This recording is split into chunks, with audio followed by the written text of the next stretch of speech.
हरे कृष्णा, राधे राधे भक्तों, आप सभी का स्वागत है आपके अपने चैनल पर संदीप भक्ति ज्ञान गंगा में। भक्तों, आज के इस वीडियो में मैं आप सभी के साथ पुत्रदा एकादशी की पूजा विधि शेयर करने वाली हूँ। पुत्रदा एकादशी जो संतान सुख के लिए विशेष मानी गई है और अगर सही तरीके से इसके नियमों का पालन करते हुए व्रत और लक्ष्मी नारायण का पूजन किया जाए तो संतान सुख की प्राप्ति जरूर होती है। पुत्रदा एकादशी के व्रत में गाय का बहुत अधिक महत्व होता है।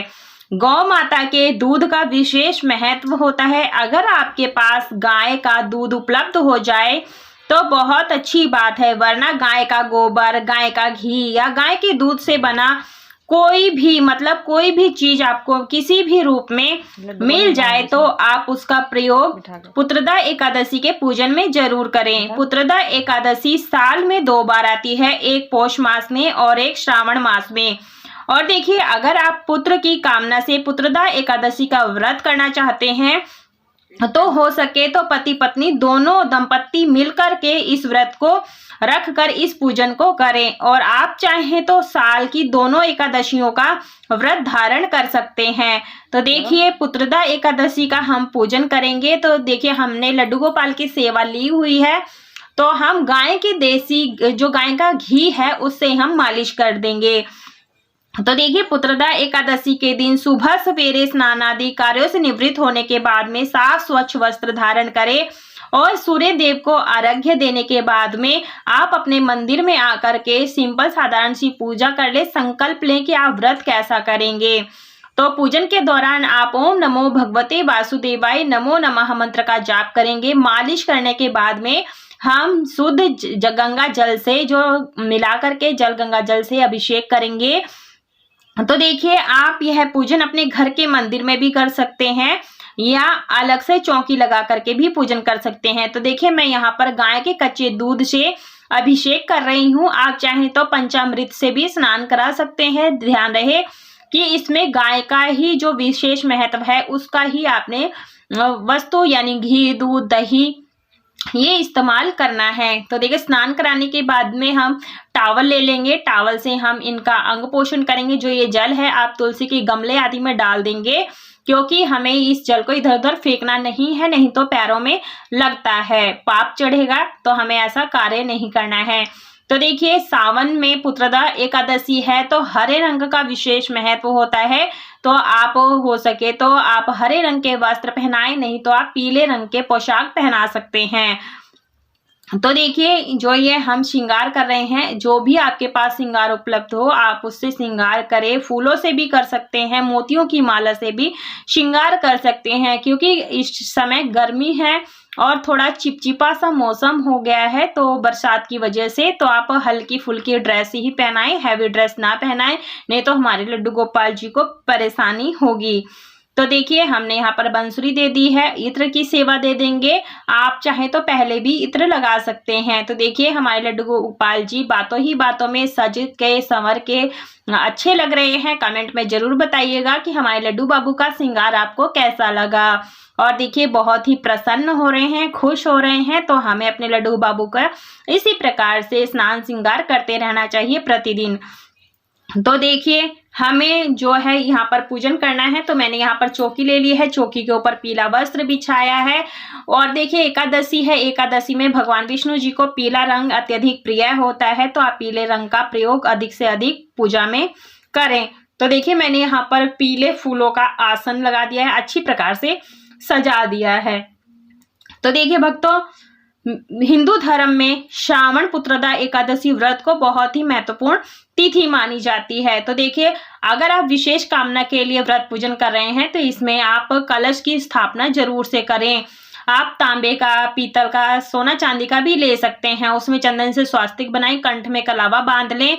और देखिए, हमने यहाँ सफेद तिल ली है, क्योंकि एकादशी है, एकादशी में अक्षतों का प्रयोग नहीं किया जाता है। तो मैंने यहाँ पर सफेद तिल का थोड़ा सा आसन दिया है। आप ज्यादा तिल लेकर के अष्टदल कमल भी बना सकते हैं। कलश की स्थापना कर देंगे, उसमें गंगा जल मिला करके आप कंठ तक जल को भर देंगे। तो देखिए, जो कलश में डाली जाती है सामग्री, लौंग, इलायची, सिक्का, सुपारी और सफ़ेद तिल और हल्दी। मैंने पाउडर लिया है, आप हल्दी की गांठ भी ले सकते हैं।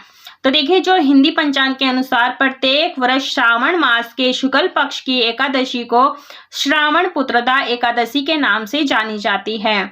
और इसमें पंचपल्लव लगाएंगे। मैं यहाँ पर अशोका के पत्ते लगा रही हूँ। चंदन ओली से टीका करके अच्छी प्रकार से सजा लेंगे। आप चाहें तो आम के पत्ते भी, पान के पत्ते लगा सकते हैं। तो देखिए, श्रावण मास में पूजा पाठ का विशेष महत्व है। धार्मिक मान्यताओं के अनुसार श्रावण मास के शुक्ल पक्ष की एकादशी तिथि के दिन पुत्रदा एकादशी का व्रत रखा जाता है। तो एक प्लेट में मैंने तिलों का आसन दिया है, उसके ऊपर हम यहाँ तिली का तेल का दीपक स्थापित कर देंगे। तो इस तरह से हमारा जो है दीप कलश की स्थापना हो जाएगी। इसके बाद में आज के दिन लक्ष्मी नारायण जी का पूजन किया जाता है। तो आप इस प्रकार से संयुक्त फोटो या तस्वीर ले सकते हैं। तो यहाँ पर मैंने फूलों का आसन पहले से ही लगाया हुआ, बस मैंने तस्वीर को विराजमान कर दिया है। लड्डू गोपाल जी का हमने श्रृंगार कर दिया था, स्नान कराया, उसके बाद में हम यहाँ पर चौकी पर विराजमान कर लेंगे। भक्तों, यदि आपके पास लक्ष्मी नारायण की संयुक्त तस्वीर नहीं है तो आप लड्डू गोपाल जी का भी पूजन कर सकते हैं, क्योंकि जो लड्डू गोपाल जी हैं भगवान विष्णु जी का ही बाल स्वरूप है, 8वें स्वरूप है, तो आप उनका पूजन कर सकते हैं। और गणपति जी का पूजन सर्वप्रथम किया जाता है, तो गणपति जी की स्थापना जरूर से करें। आप हल्दी में या सुपारी में कलावा लपेट करके भी पूजन कर सकते हैं गणेश भगवान का। एक और हम यहाँ पर धूप दीप की स्थापना कर लेंगे। भक्तों, साल में 24 एकादशियां होती हैं, कभी कभी 25 या 26 एकादशी हो जाती है। तो सभी एकादशियों की जो पूजा होती है लगभग सेम होती है, बस थोड़ा बहुत अंतर हो जाता है। तो यहाँ पर हम सीधे हाथ में पुष्प ले लेंगे, थोड़ी से तिल ले लेंगे और सभी देवी देवताओं का आवाहन करेंगे, प्रार्थना करेंगे कि आप हमारी चौकी पर आइए, अपनी पूजा करने का सौभाग्य प्रदान कीजिए। ऐसी प्रार्थना करते हुए अक्षत पुष्प यहाँ पर छोड़ देंगे। तो भक्तों, जो एकादशी का व्रत लोग करते हैं उन्हें दशमी तिथि के दिन मूंग मसूर की दाल और बैंगन की सब्जी आदि नहीं खानी चाहिए। शुद्ध सात्विक भोजन खाना चाहिए। सूर्यास्त के बाद कुछ खाया नहीं जाता है। एकादशी दिन व्रत रखा जाता है। जैसा भी आप व्रत रखते हैं, निर्जला या फलाहारी व्रत रखते हैं, और द्वादशी के दिन व्रत पूजन करने के बाद दान दक्षिणा करने के बाद में आप अपने व्रत का पारण शुभ तिथि में ही जरूर से करें।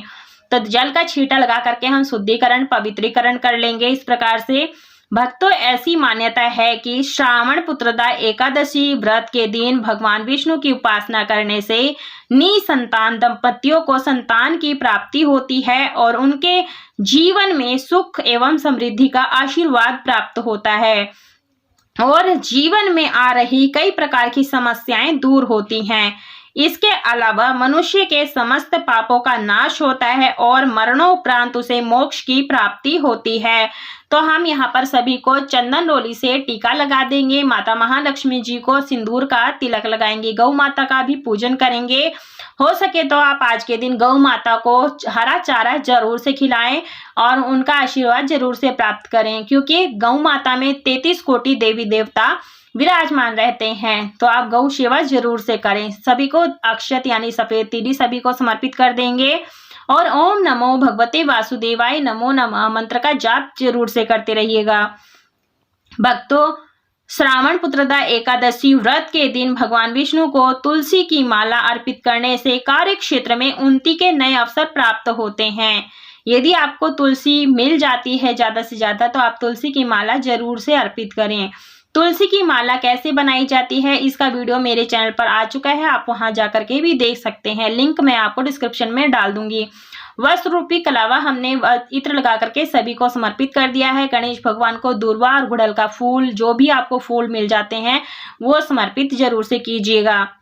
भक्तों, सुख समृद्धि की प्राप्ति होती है और सावन पुत्रदा एकादशी व्रत के दिन आंवले व तुलसी के पौधे की पूजा करने से और साथ ही संध्या काल में पीपल के वृक्ष के नीचे दीपक जलाने से और पीपल की परिक्रमा करने से भगवान विष्णु अति प्रसन्न होते हैं और अपने भक्तों की हर मनोकामना पूरी करते हैं। ऐसी मान्यता है कि जो लोग एकादशी व्रत के दिन किसी जरूरतमंद व्यक्ति को अपने सामर्थ्य अनुसार से अन्न, धन, दान, धन, वस्त्र आदि गाय की सेवा करते हैं तो उसे अक्षय पुण्य की प्राप्ति होती है। पुष्प समर्पित कर दिया है और यहाँ पर मैं तुलसी की जो पत्तियां हैं डंडी सहित अर्पित कर रही हूँ। अगर हो सके तो आप तुलसी मंजरी सहित अर्पित करें, इससे भगवान विष्णु अत्यधिक प्रसन्न होते हैं। और देखिए तुलसी जो है एकादशी के दिन, रविवार के दिन, अष्टमी के दिन नहीं तोड़ी जाती है, इस बात का ध्यान रखिएगा। तुलसी आप एक दिन पहले ही तोड़ करके पानी में रख लीजिएगा, वो ताजी बनी रहती है, आप उसका पूजन कर सकते हैं। यहाँ पर हम सभी को धूप दिखा देंगे, आप दीपक भी दिखा सकते हैं। तो हम सभी को यहाँ पर धूप दीप दिखा रहे हैं। तो देखिए भक्तों, धूप दीप दिखाने से जो वातावरण होता है सुगंधित होता है, तो आप धूप दीप जरूर से जलाएं। गणेश भगवान को हमने जल का भोग लगा दिया है, फल ऋतु फल का भोग लगा देंगे।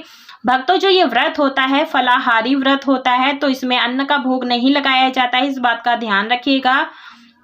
तो आप यहाँ पर मेवा, माखन, मिश्री का भी भोग लगा सकते हैं। मैं यहाँ पर तिल के लड्डू का भोग लगा रही हूँ। तो गणपति जी का जो भोग प्रसाद है वो मैंने अलग से रखा है, बाकी जो विष्णु भगवान जी का भोग है वो मैं अलग से रख रही हूँ। देखिए इसमें गाय का विशेष महत्व होता है, तो गाय के कच्चा दूध या जैसा भी है आपके पास वो आप भोग जरूर से लगाएं। और ध्यान रखें कि देखिए हमें इसमें तुलसी पत्र जरूर से डालना है। तो गाय का हम दूध का भोग लगा दे रहे हैं, इसमें थोड़ी सी चीनी जरूर से डाल दें। और देखिए मैंने यहाँ तिल के लड्डू बनाए थे, इसका भी हम भोग लगा रहे हैं। तो आपके पास जो भी आपके पास नैवेद्य हैं वो आप जरूर से भोग लगाएं। तो देखिए ऋतु फल में आप भगवान विष्णु जी को केले का भोग आप अवश्य रूप से लगाइएगा, क्योंकि केला जो है भगवान विष्णु जी को अत्यधिक प्रिय होता है। तो देखिए इसके बाद जो पूरे दिन निराहार व्रत का उपवास रखें और फिर शाम के समय पूजा करने के बाद केवल एक समय चाहे तो फल ग्रहण कर सकते हैं। फिर भगवान विष्णु जी को तुलसी का भोग जरूर से लगाएं। देखिए मैंने यहाँ पत्ते ले लिए हैं, जैसा कि मैंने आपको बताया, मैंने तोड़ के पहले ही रख लिया था। जो भी हमने भोग प्रसाद लिया है वो सभी के ऊपर रख देंगे, तभी भगवान जो हैं तो भोग स्वीकार करते हैं। तो देखिए एकादशी के अगले दिन यानी द्वादशी तिथि को ब्राह्मण को भोजन या कच्चा सीधा दान करके अपने सामर्थ्य के अनुसार से दान दक्षिणा जरूर से दें। और अंत में आप शुभ मुहूर्त में व्रत खोले। व्रत देखिए सावन के महीने में हरे रंग का विशेष महत्व होता है, तो माता महालक्ष्मी जी को 16 श्रृंगार की सामग्री या 5 प्रकार की 7 प्रकार की सामग्री जरूर से भेंट करें। जो ये सावन में सुहाग का सामान ज्यादा से ज्यादा दान करने से आपके पति की लंबी आयु होती है और उनके उन्नति भाग्य, उन्नति, स्वास्थ्य में सुधार रहता है। तो आप सुहाग का सामान जरूर से दान करें। तो देखिए जब हमारी पूजा संपूर्ण हो जाती है तो यहीं पर बैठ करके हमें सीधे हाथ में तिल और पुष्प लेकर के विष्णु सहस्त्रनाम का पाठ करें। और आप चाहे तो ओम नमो भगवते वासुदेवाय नमो नमः का पाठ करें, या फिर एकादशी की व्रत कथा कहानी को पढ़े। कथा की वीडियो मैंने अलग कर दी है, आप वहां जाकर के कथा सुन सकते हैं, उसका लिंक मैं आपको डिस्क्रिप्शन में डाल दूंगी। क्षमा प्रार्थना जरूर से मांग ले। और देखिए भक्तों, आप हो सके तो रात्रि जागरण करते हुए, भजन कीर्तन करते हुए रात्रि व्यतीत करनी चाहिए। एकादशी के दिन परनिंदा चुगली बिल्कुल भी ना करें, ब्रह्मचर्य का पालन करें, मौन रहें तो ज्यादा से ज्यादा अच्छा रहेगा। अंत में हम यहाँ पर कपूर से आरती करेंगे। आप चाहें तो आप ओम नमो भगवते वासुदेवाय नमो नमः की आरती गा सकते हैं, या फिर ओम जय जगदीश हरे इसकी आरती गा करके आप अपनी आरती संपूर्ण कर सकते हैं। तो देखिए भक्तों, जो ये मैं पूजन विधि दिखा रही हूँ बहुत ही सरल पूजन विधि है। आप इसी विधि से पूजन करके अपनी एकादशी का व्रत पूजन संपूर्ण कर सकते हैं। आप देखिए भक्तों, ये जो व्रत पूजन है आप ये सुबह सुबह में कर सकते हैं, या फिर सुबह किसी समय नहीं कर पाए हैं तो शाम के समय प्रदोष काल में ये पूजन जरूर से करें। ऐसा नहीं है कि आप एकादशी के दिन व्रत पूजन करें ही ना, तो आप हो सके तो बिना व्रत रखे भी इस पूजन को कर सकते हैं। करना बहुत जरूरी है। जिनको संतान नहीं है वो संतान सुख के लिए इस व्रत पूजन को जरूर से करें।